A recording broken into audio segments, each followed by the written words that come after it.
Welcome to the Food Professor Podcast, presented by Cattle, Season 5, Episode 22. I'm Michael LeBlanc. And I'm the Food Professor, Sylvain Charlebois. What a week! To the brink and back again, for now anyway, with Trump tariffs, Canadians booing U.S. sports teams, now they know we're serious, Gaza, Largo, Trump sticks the knife into Premier Doug Ford, President Musk says, oh well, when Ontario cancels a $100 million Starlink contract. But above all this, Sylvain, above all this story, one story jumped out head and shoulders to me above all this. Can you guess what that was? No. What is it? Tim Hortons is bringing back Roll Up the Rip to their coffee. How many years now? It's been, I think it was COVID, it happened during COVID, right? Where they said, no, we don't want people touching stuff. And I think they were kind of heading that way with the digital. I never liked it. I thought it was kind of, it's kind of like it's a big win for Tim Hortons. I think they're in their 36th or 37th year. I think so. It's kind of like flyers, right? Digital flyers are great as an adjunct, but if they're not on my kitchen table, at least for me, I'm not thinking about it. It's just not as present of mind. You don't have the cup, It's a miracle of a campaign because it survived the environmentalists saying, oh my goodness, why are you encouraging people to use a new cup? They should bring their own cup. And I mean, for many years, Tim Hortons have been criticized, and here we are. Many years later, it survived. People just want to roll up the rim to win. I know of two people who've won cars as a result of roll up the rim to win. Absolutely. Fantastic. Well, listen, it's fun, right? And a bit of trivia here. I used to be in the paper cup business with Dixie Cup and a company called Lily Cup. That's right. I forgot about that. And I was product manager who made the first round of these cups, the roll up the rim ideas. I had the winners in my office and we went and seeded them. And so I have this is close to my heart. So it's coming back. I think their campaign begins like third week of February. Roll up the rim to win. Love that. Hot drink only. I'd say what's more Canadian than Tim Hortons, but of course, technically they're not. They're kind of Brazilian, but their headquarters is here and the percentage owned it. Anyway, it's Oakville. Come on. It's Oakville. We'll get to that later, right? This percentage idea of how to be pure when you're thinking about what's Canadian and what's exactly. Not. But anyways, good luck to Tim Hortons. I would say it's probably one of the most successful promotional campaigns in the food sector in history in Canada for sure. Yeah, 100%. Let's talk about the week's number one import from Canada to Mexico. What were you doing in Mexico? Well, this week, right now, I was actually in Mexico meeting Canadian wheat growers, grain growers. They had their national convention in Cancun, in Playa del Carmen. They deserve a little warm weather, those folks. They deserve some warm weather. In the winter, what are you going to do? Stay in Saskatchewan and watch, the minus 35 degree weather? Watch your dog run away for 3 days. Yeah. Yeah, no, exactly. So they headed down south and invited me and a couple of speakers, and it was really great because obviously it was really the right time to meet with these folks. As you know, these companies, these farms are export oriented. So they were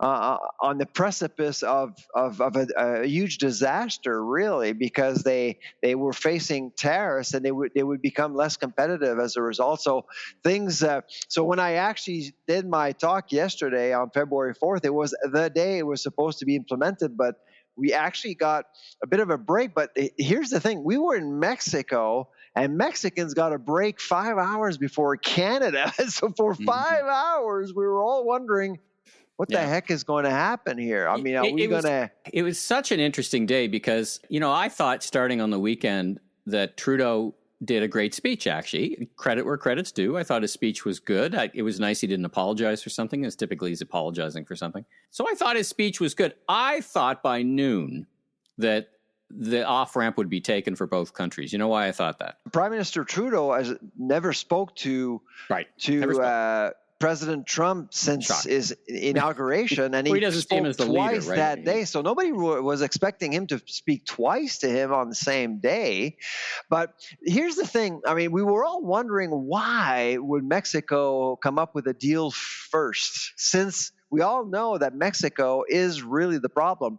But I got to tell you, what I've learned the last couple of days is that in Mexico, they're dealing with this very differently than in Canada. In Canada, it's all about betrayal and hatred, and there's this boycott movement, this anti-American boycott movement. People want to buy Canadian. There's lots of pride here, lots of patriotism. In Mexico, it's all about resolve and survival. That's all they care about. It's very transactional. Different. To be fair though, Sylvain, I've had people ask me the same about the passion that we're all thinking. And to be fair, Trump isn't talking about annexing Mexico. So if this was just a financial trade deal, he doesn't want it. You can say what you want, but he's talking very aggressively of American expansion, and it's, I think, insulting to most Canadians the way he talks. It's one thing to talk about the financial elements of tariffs; these are decisions that we all make. It's another thing to threaten. But it's one man. It's one guy. It's one man who's shutting down entire divisions with President Musk. Like that nobody's seen before. So, you're watching the news. I mean, he's talking about Greenland. He's making things about taking over Gaza, which is just shocking. It's a new paradigm. It's a new shift. He's got just a few years to do everything. He's very aggressive. It's very predictable. Ian Lee, who we've had on the show before, has a really great op-ed in National Post today explaining why Trump is actually moving in this direction. It's quite predictable, because basically Trump is putting an end to the Bretton Woods deal that was actually signed back in 1945. Multilateralism is out. And it's all about America and capitalizing America, basically. That's what he wants to do. The guy made his money in real estate. Not to correct you, but actually he made 95% of his money in media. If you look at the numbers, he didn't make anything. You bankrupted every real estate, media. Nothing is related to trades, global trades. And his dad gave him all the money, by the way. So that's a whole. The guy paid op-eds in 1987, September 2nd, 1987. Claiming that trades were a bad deal for America. So we go back way back. Well, listen, I was listening to Robert Lighthizer, who was the former negotiator for the U.S. I thought he was going to be this time around. And he basically said, I'm just going to paraphrase. He basically said, well, we don't think the regime as it existed, the paradigm, what you call the Bretton Woods or whatever, worked for the American workers. So we're going to try something else for 10 years.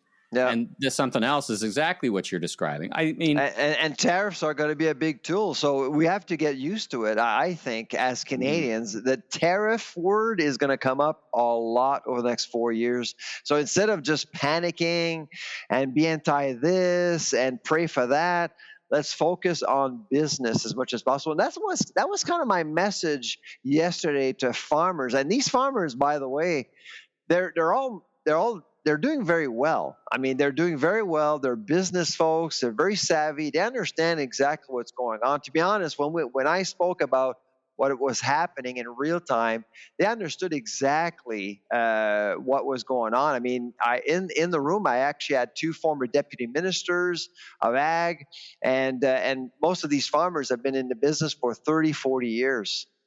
I wanted to ask, I mean, I was saying, before we just started getting into that part, that I thought by noon the tariffs were going to get waived for some period of time because the stock market for Canada? For both Canada and Mexico, because the stock market reacted so negatively, and the narrative in the media, even the right-wing media, was, oh, wait, this is going to cost Americans something. So I think that narrative turned, and it became not about Americans paying less. It was, oh yeah, there's going to be some pain, but it'll be worth it. That's a very different narrative. So I thought there was an off-ramp there for both countries. Well, you saw there was a survey, I think it was done last weekend, 37% of Americans approve of tariffs against Canada. Well, sure, until they were told it was going to cost them more money. And then that approval, if you would do that. So you think it's actually less than 37%? Well, I would think on Monday, with the stock market collapsing and taking value out of their portfolios because of it, I think they would think, Americans have to be told that tariffs are going to cost them more money? Well, of course they do. Come on. Tariffs are bad for business. Yeah, they don't bad. So. They think it's good. It's going to grow. And now it makes inflation a problem. No matter what narrative you believe, the higher cost of goods narrative versus that we're going to create a stronger economy narrative, both could be true at the same time, by the way. I wanted to ask you if you were surprised or what your current thinking is around tariffs on food. So you've long held, and I think you still do, that when the tariff comes, if the tariffs come, they will not be on food. Now, the first announcement was on everything. You were, I think, surprised at that, but do you think that's just that by the time we actually see them, that it won't be on food based on this negative reaction about cost of food? What's your current thinking? Well, let's go back. Let's go back to Saturday. On Saturday, that's when February 1st was on Saturday, and that's when we saw the executive order. I still didn't believe it was going to happen because at the time we were told it's going to be on February 4th. And it didn't happen. So I still believe it won't affect food. We may see tariffs on other things, you didn't think it was going to happen at all. So wait a minute. You didn't think it was going to happen at all. So now you're on my side, which is fun. But then you were thinking, if it does happen, no food. I retweeted a tweet I made on January 20th saying that I would be shocked if tariffs would be applied to food ever. And that was the proposal. That this week. So it is still your line of thinking. Maybe even you've got even more steel in your spine or spaghetti in your bowl or whatever, based on the negative stock market reaction and the negative populist reaction, that food will still be exempt. Is that your current thinking? It's still my thinking. Absolutely. Yeah. Okay. And by the way, Michael, I have a piece of trivia for you.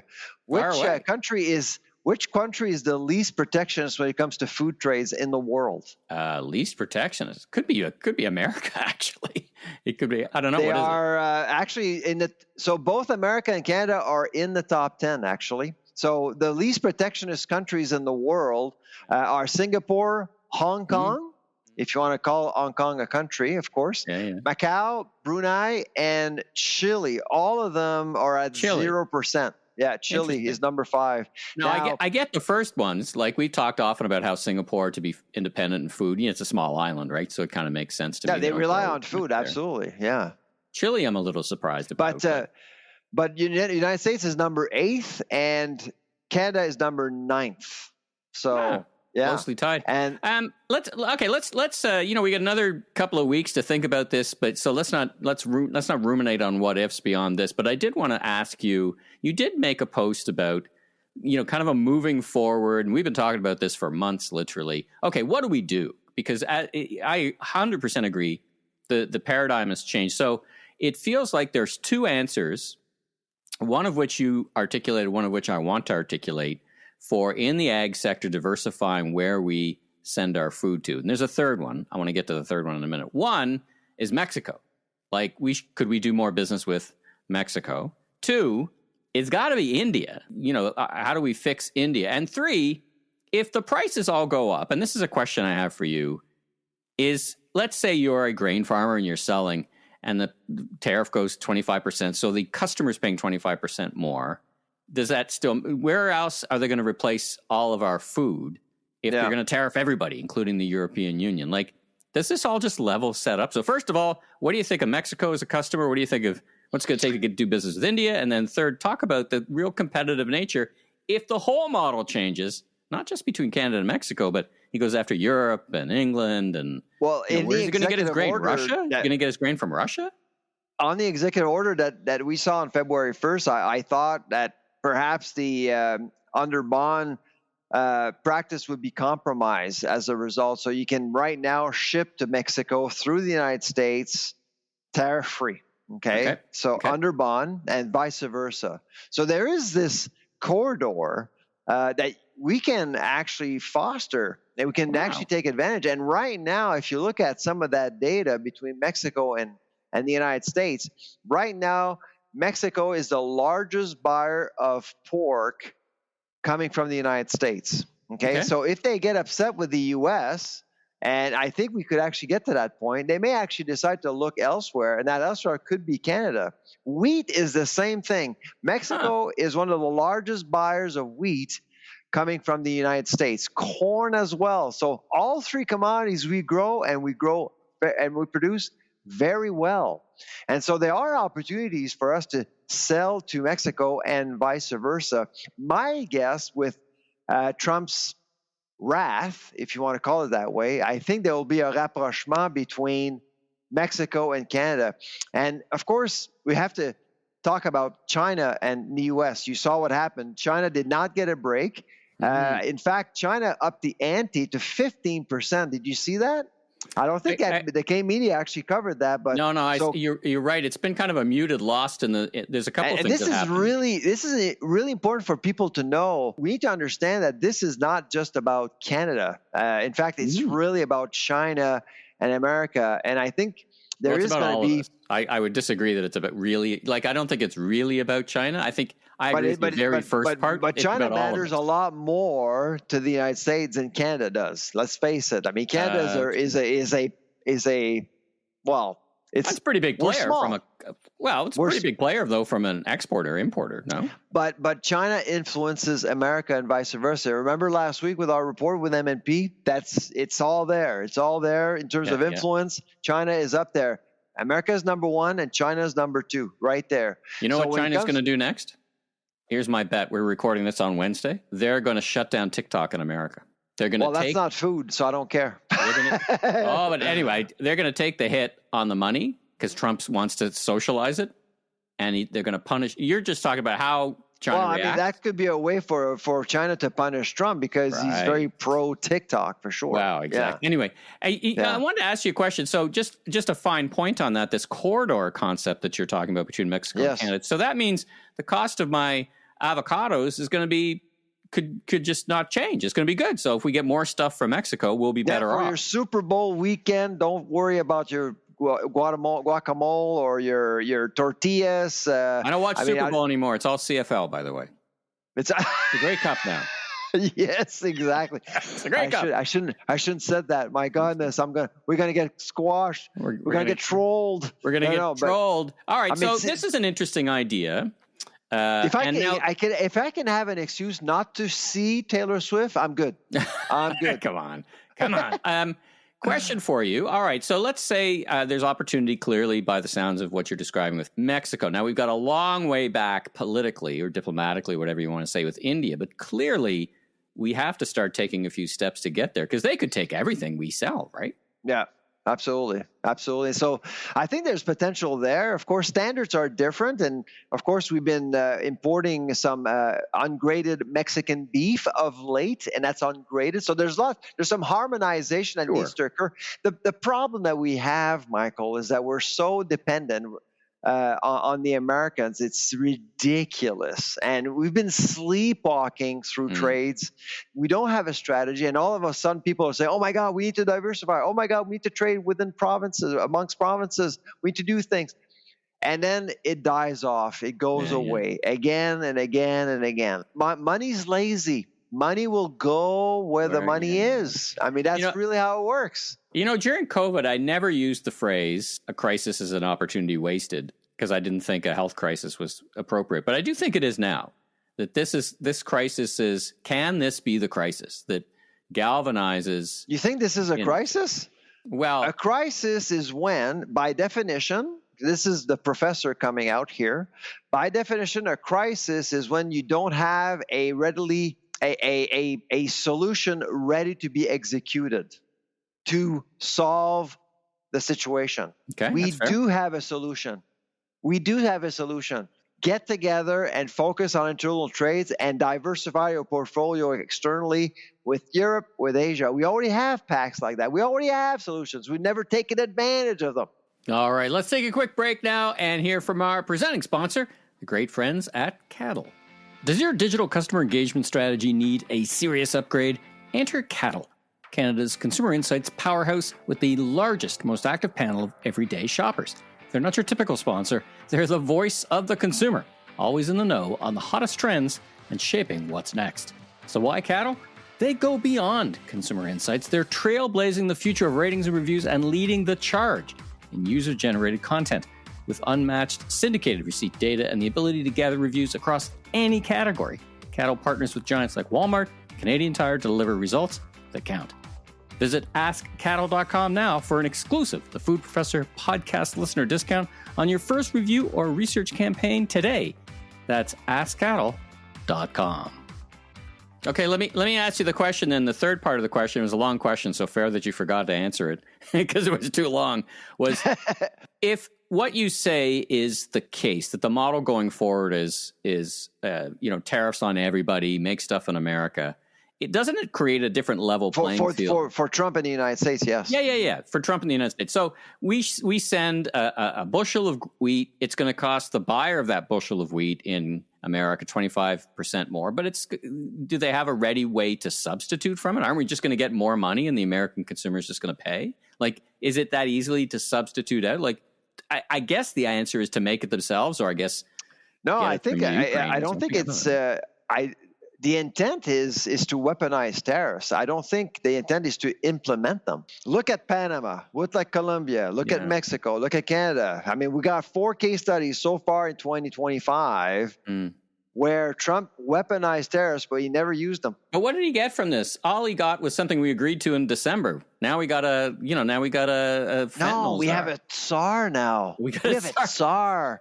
I saw this funny thing on social media. I'm going to post a picture of it. It's the new czar and the dog, and it's a picture of Casey and Finnegan. You know what? From, I'm going to be applying to be that czar. I want to be that. Seriously. Yeah, I want to be a czar. I've always dreamed to be a czar. So there's going to be some opening for czars. I don't think it's going to be the only czar in Canada now. I think there's going to be czars everywhere. It's going to be the czar. One of the things that kind of initially went unnoticed, but now is being very noticed, and maybe it doesn't apply to food. As you know, the Americans had an $800 de minimis level, which was quite high, actually. Ours is significantly lower. The de minimis, for those unfamiliar, de minimis means it's basically an amount at which you can bring a product or good into a country, and it's just not worth us touching it. So, basically it goes tax and tariff free. Now, that has led to, in one of the things that has led to the Shein and Temu flooding of the market. And I know a lot of Canadian businesses using the $800 de minimis. Is there any impact on the agricultural sector to this $800, the elimination of this $800 de minimis level? I don't see it right now. And frankly, to be honest, Michael, I haven't really thought about it all that much. What do you think? Do you think there could be an impact?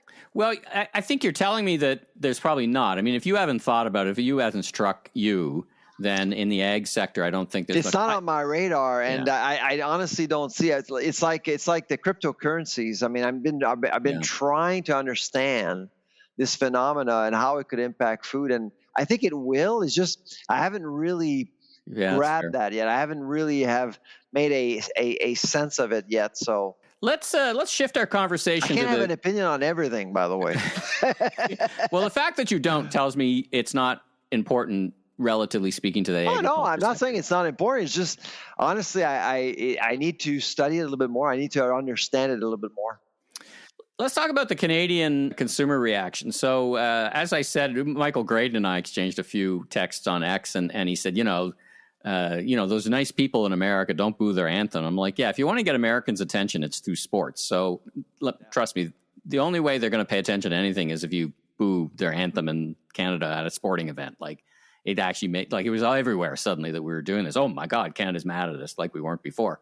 But there's a bunch of charts that started circulating around. I mean, I saw Arlene Dickinson put one out, he's getting thousands of views on Sundays. Just, there's all these charts. I think what people genuinely want. I didn't see that one. I didn't see the chart. I mean, it had coffee companies that were owned by Europeans in it, not Canadians. I mean, it's so complicated, right? This interlink. It feels like, let me ask you this idea. Shop local is not a new phenomenon, right? This is kind of more shop local. On steroids, so to speak. Well, it's motherhood and apple pie. I mean, who can be against buying local? Like, seriously. Well, so the question is, I feel like there needs to be some process or a guide for Canadians, and it feels like it's not binary, yes or no. It feels like it's a 1 to 5 stars or a rating. Stick with me here. It's 0 and it's 100% American. Sold to you, whatever. It's 100% American. 1 star, or 10%. Or 100% Canadian. Or that's the far sold by a Canadian retailer, right? So imagine that's if you start clicking all the boxes of all the complexities, is there a gradient there where they say, this is 8 out of 10. It's canned and just Pembroke, It's a delicious... Like some sort of a grading scheme? Yeah, that's like an 8 out of 10, right? Like a 9 out of 10. You're buying it You're the retailing expert, so I'm sure you can appreciate what I've said in the media the last couple of days. There are no food products in Canada sold without some Canadian component to it. Yeah, exactly. Zero. So like, let's say you're buying a Canadian product made in Canada from Canadian wheat, packed by Canadians, but you're sold in an American grocery store. Okay, you're 9 out of 10 because they employ a lot of people, right? They're part of the economy, but it's not 10 out of 10. Does this feel like it would be useful? Well, the system that we have right now. Well, the system that we have right now is, I think, simple. My guess is that people haven't bothered to look into it.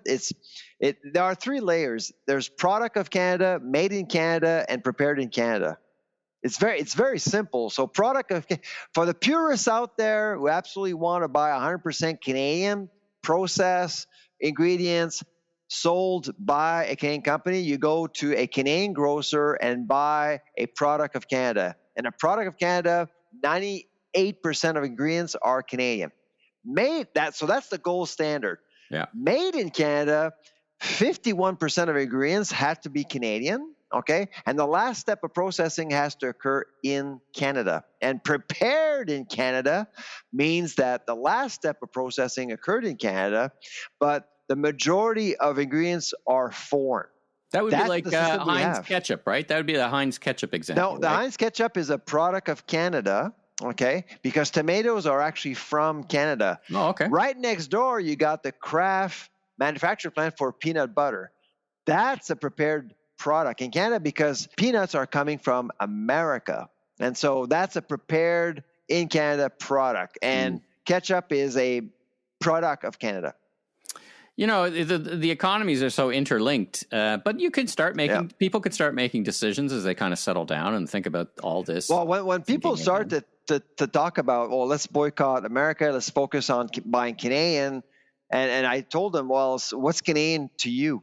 Yeah. Like what is a Canadian product? Well, really? It's interesting, of course. And reporters were saying, "What are you talking about? It's Canadian or it's not Canadian?" Oh, wait a second. There are different layers here, not that simple. Like you're saying, like the degrees. The one that is clear, and I didn't think enough about it. I've been talking about orange juice in our past episodes. Is wine. And you saw all your province, Nova Scotia, Ontario, BC. BC took a kind of a halfway and said, we still like the Californians. So California, we still like Gavin Newsom. Yeah, let's boycott the red state. Oh, my God. It's complicated. But, I mean, it is clear, right? Like, it is clear that Kentucky whiskey is made in Kentucky. Did you know that Kentucky makes 98% of all bourbon in the world? I was shocked. I know. Yeah, it's pretty big. I've argued. Clear, right? I'm not against boycotts, by the way. A lot of people say, Sylvain, you're against boycotts because you were against the boycott against Loblaw. I'm against stupid boycotts with no rationale. Right. I'm against those. Nationalistic boycotts to me are interesting. Why? Even though we believe 7 to 9% of Canadians will proactively boycott American products, I think it's really a good thing for people to get interested in the food area and understand where their food is coming from. That's never a bad thing. That's such a great point. People are being very intentional about their purchases, which helps. But institutionalized boycotts, like you're talking about, all the liquor boards basically stopping to buy American product, that hurts. That absolutely is financially effective. And it got their attention. Americans have actually noticed. And that's right. It got their attention. So this is all highfalutin strategy stuff, but I just wanted to talk to you about. But if someone out there wants to boycott American products, power to them. Yeah. I'm not one of them. I wrote a piece on X why I'm not boycotting the U.S. That's my personal opinion. But if someone actually wants to boycott America at the grocery store, go right ahead and support Canadian products. It's great. Let's stick with the U.S. a little bit. So much going on. There's lots of stuff going on and people being confirmed for this, that, and the other thing that isn't relevant to us. I did want to talk about RFK Jr. and his confirmation. You've mentioned it a couple of episodes ago as fairly consequential. Now, that looks like it's going to go through. He's said a lot of things that are outside the scope of our pod, but one of the things I wanted to talk to you about is he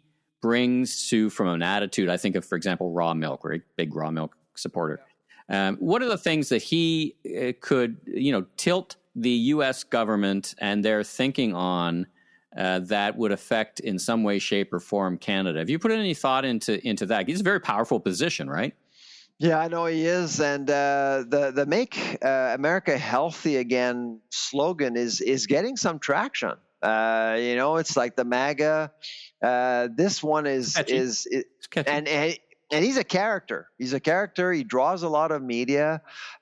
He does say controversial things. So I don't know if he's going to accomplish anything. I've always believed that this is not going to end well between him and Donald Trump. I think within a year, based on what he's asking for, I can see a lot of farmers group actually being against a lot of the things he's advocating for.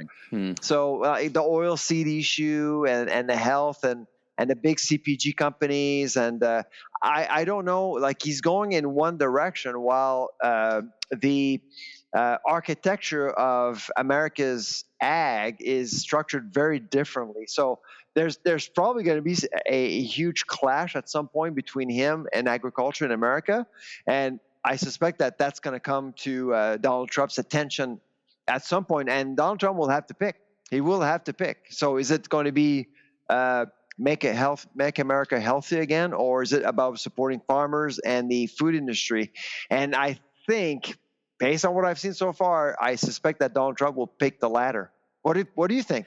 Well, I want to unpack that a little bit, because if you take it on its face, make America healthy again is a fantastic objective. Now, the way he gets there, his anti-seed oil, for example. So that's a big one. That's a big one for Canada too. It's obviously a big one for Canada because we export a lot of oil seeds to the United States. Now, I've done a lot of reading on this from Dr. Google or Scientist Google or whatever, that most nutritionists say that seed oils are a blessing. He cooks everything in fat and these things. He says it's better for you. The seed oil proponents, let's call them that, which seems to be the vast majority of nutrition scientists, say, no, this is better for you.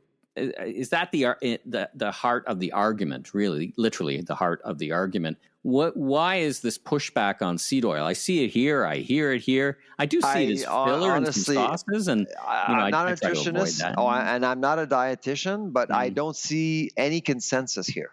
Okay. I fail to see any consensus here. It's like positive or negative. Seed oil positive, seed oil negative. You don't see consensus. I do not see a consensus. Do you? When you look at the science? Yes. Well, not when I look at the science. When I look at the people who are PhD scientists, they seem to be the vast percentage of them seem to be pro seed oil.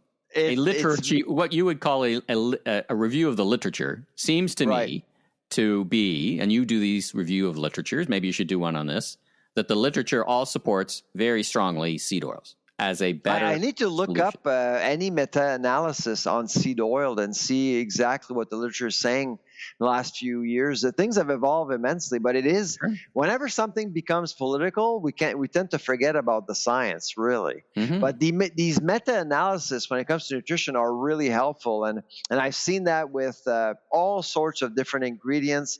We saw trans fats is a good example. In 2000 or 1999, I think there was a meta-analysis and said, listen, this is what we know now. This is bad stuff. We need to get rid of it. And then we labeled it and it disappeared. By and large, we got rid of it, right? So not to give you a work assignment there, Sylvain, for you in the lab, but it seems like it would be of great interest. You're giving me some homework, which is good. That's my job, right? I need to know these things. But I honestly, based on what I've read so far, I don't really see any consensus. But when you talk to farmers in Canada, they do see a consensus. They feel there is a consensus, a pro-consensus, like you're suggesting.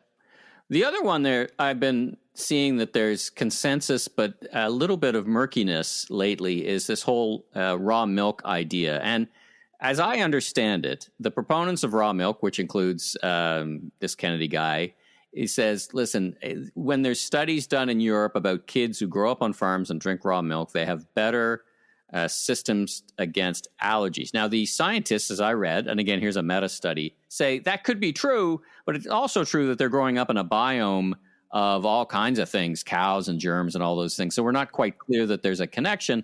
And then it might come down to, and I would love your opinion on this, it might come down to, well, listen, on the whole, a lot of people used to get sick and viruses from raw milk.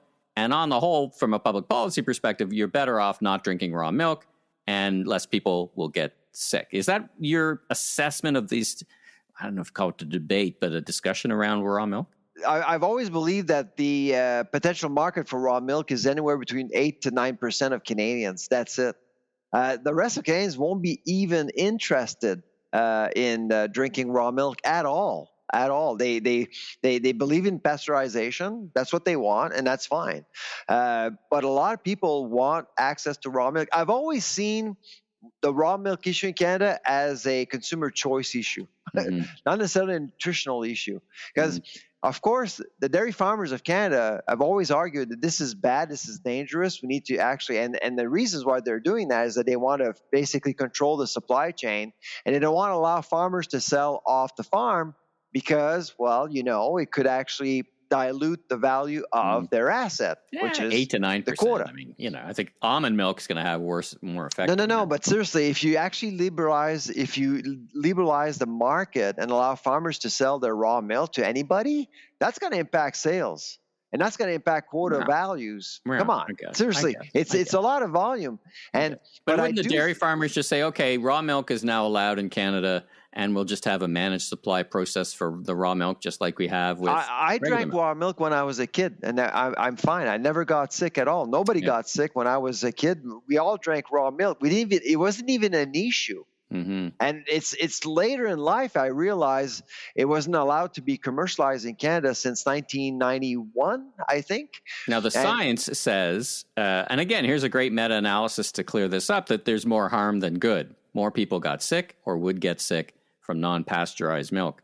Right? I think that's the propaganda coming from the dairy farmers of Canada. They want you to believe that. They want you to believe that all milk in the United States is poisoned by growth hormones, which again is not true. 2% of farms in the United States use growth hormones, and basically none of it actually is used for the human chain. Well, we got lots of milk here anyway. And you can go to you've gone to stores yourself in America, you can easily find milk without growth hormone in it. Sure. And so this is about not recognizing the rights of consumers, and I think it's wrong. I think we should be allowed to sell raw milk to people who want it in Canada. They actually have. I lived in Austria for 1 year, and at the university I was teaching, I was able to buy raw milk from a freaking vending machine. Okay, and we can't figure that one out in Canada. And the one thing I should mention, Michael, we are talking about interprovincial trades right now. A lot. No, we haven't talked about that yet. Yeah, we haven't talked too much about that. Yeah. Oh, it's on the menu yet? Okay, so I'll talk about it later. But it's kind of linked because really, politicians who understand exactly the issue, if you really want a free-flowing market in Canada, you have to address supply management and how restrictive it is. And the reason why raw milk is not allowed in Canada is because of the power that Quebec and Ontario has. If you basically democratize the market and control, or at least take away some control that provincial boards have, it's going to be much easier to liberalize, open up the market internally. And I still don't understand your paradigm that says once it's legal, then it has to happen outside of the system. Why can't it be legal within the system? Like legal in terms of the raw milk, you mean? You say that if I get this right, you're saying the farmers Ontario, Quebec don't want it to happen because they'll lose business.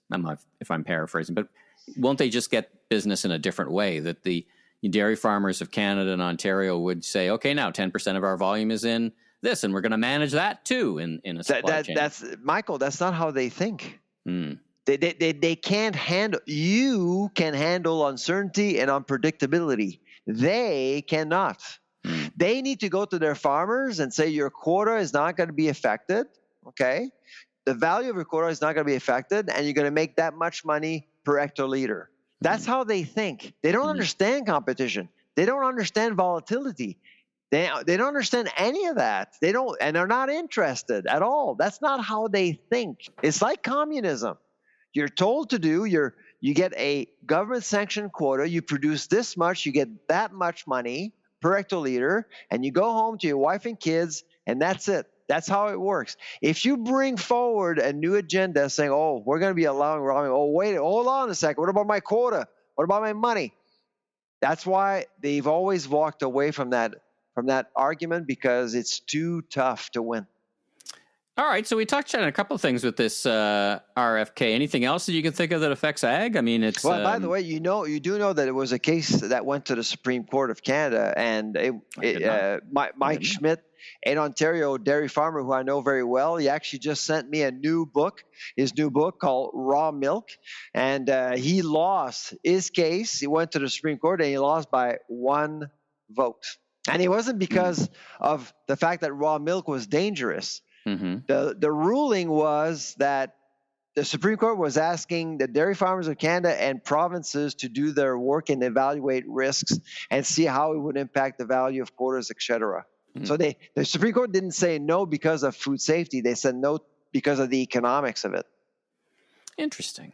I don't know if we ever finish on this interprovincial barriers thing, but it's been 45 years. There's constitutional issues. I mean, do you know why it's been 45 years? Why? Because when politicians get into it and they understand how complicated it is and how much of a battle it is against the provinces, and in particular the dairy farmers of Canada, they just walk away. Because they understand, and I've actually had discussions in recent days with some of them, as soon as you start talking about interprovincial trades, it clicks in their minds. They quickly realize you can't do it without looking at the SM5. And the SM5 is a very powerful group, especially the dairy farmers of Canada. Right. And if you actually go back to the dairy farmers of Canada and all the provinces say, you know what? One politician, I won't tell you which one, he asked me, okay, if you're God and you look upon Canada, what would you do to actually make the market open, free and open from coast to coast to coast with supply management? I said it's simple.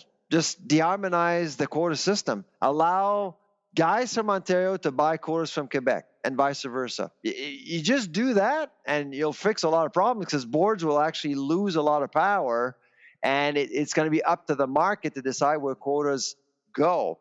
The problem with that is that you're going to be impacting Quebec farmers' number one asset, and those are quotas. I suspect that quotas in Quebec would crash because all the guys in Ontario would, and they have more money, would actually buy quotas from Quebec, and all the processing would go to Ontario, basically. That's what would happen. So that's why when they start looking at interprovincial trade barriers in the agri-food sector, when they start looking at the intricacies of all these boards that we have, they walk away. That's why we've been dealing with this crap for 45 years.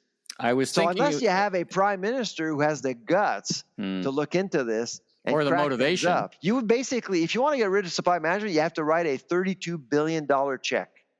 So we just spent more than $40 billion on EVs and batteries. We could have done that, and we've gotten rid of supply management. Interesting. I was noting, just as a follow-up, one of the things you said is why you bought Saudi oil in Halifax, that there's no pipeline that can go through Quebec. I saw the Quebec Premier say there's no consensus that would ever see a pipeline go through Quebec. So very quickly, this is so wrong, Michael. Yeah. It is so wrong. I heat my own home with Saudi oil when Alberta can supply me with oil. And guess what? We get $2 billion in equalization money from Alberta. So a lot of the wealth we have in Nova Scotia is because of Alberta, and we can't even buy their product. When you say these things out loud, it's just lunacy, right? I mean, I know. My goodness. I know. And people are starting to realize how barriers are a problem, but to fix all of that stuff, you're going to have to see many provinces make some significant compromises. And if I want to plug one party who's actually addressing this issue very correctly, I think it's the Conservatives, because they're going to be, if they go into power, they've understood that they have to incentivize provinces to let go of some of the power that they have. So if they actually let go of some of the power that they have, Ottawa will reward them. That's not how the Liberals operate. The Liberals will concentrate power in Ottawa. So under the Liberals, you cannot eliminate barriers because of how they think. Liberals think about a strong Ottawa. There's nothing wrong with that. It's just the model won't support ending barriers. That's the thing. So you need a government that actually focuses on decentralization, not centralization. Well, the Conservatives need a new linchpin in their campaign because they seem to have lost the tax as a campaign because everybody now. Oh, it's not going to be the ballot box issue anymore. Not the ballot box issue anymore. So they got to find a new one. I think they might have a few. Hey, I wanted to end on back on eggs again. I just noticed that there's a big waffle restaurant in the U.S. is now charging a 50-cent per egg surcharge. I saw that. Yeah. Now, is it getting worse? Is that it seems to be getting worse in the U.S. than better? Well, I mean, is that your impression? I understand why they're doing it, and frankly, I don't see a problem with that as long as patrons know ahead of time. You get complaints if you're not telling people in advance, and so you want to be proactive with that. But of course, it's going to upset some people. But it's been in the media quite a bit. People know that eggs are more expensive, and so the Waffle House, which makes its business serving breakfast. Lots of breakfasts. Of course, an extra eggs. 50 cents makes a big difference. Yeah, lots of eggs. All right. Well, what a great episode. There's so much going on, and we'll be here with you, everybody. And I should give a shout out to our friends at Cattle. One of the questions that they were asking me and that I wanted to ask you as well is, we're going to get back doing our own proprietary surveys with our friends at Cattle. That's right. So Sylvain, you and I have got to come up with a few questions for them to drop in to their survey. So if there's anybody who has a question they'd like us to ask. There is one on the go right now. It's about online delivery. So food deliveries. What's going on with that right now? So Cattle is doing a survey right now. I think it's this week, actually. Oh, fantastic. Well, I think we should be asking about people's recycle intent to buy Canadian and all that stuff. But if you, the listener, has something you want us to go ask and then investigate, reach out to either Sylvain or I and let us know. We'd be happy to carry that forward. And next week we'll have we'll have a guest next week, and we'll have I think I've filled out the roster pretty much for the rest of the season with guests. So we're looking good. Karen Proud on next week. I'm looking forward to that one. She's on next week. And a big news, of course, Retail Council of Canada, my friend and former colleague and my client, really, Retail Council of Canada, a legend, 30 years at Retail Council of Canada. Deanne Brisebois announcing her retirement this year, so that's a big deal. She's a legend for sure, and we want to thank Deanne for all of her work, outstanding over the years. Absolutely, and she's been a guest on the show, and we should get her back on the show and get her talking about her reflections on the evolution of grocery, the evolution of retail, and the evolution of and where she thinks it's going. What an informed voice. And don't forget, everybody, check out our YouTube page. Lots of fun stuff on there going on with videos. You're already loving it. So thank you for checking out our shorts and videos and all that fun stuff. Until then, I'm Michael LeBlanc, media entrepreneur, keynote speaker, and a bunch of other stuff. And you are? I'm the food professor, Sylvain Charlebois. Safe travels, everybody. Take care.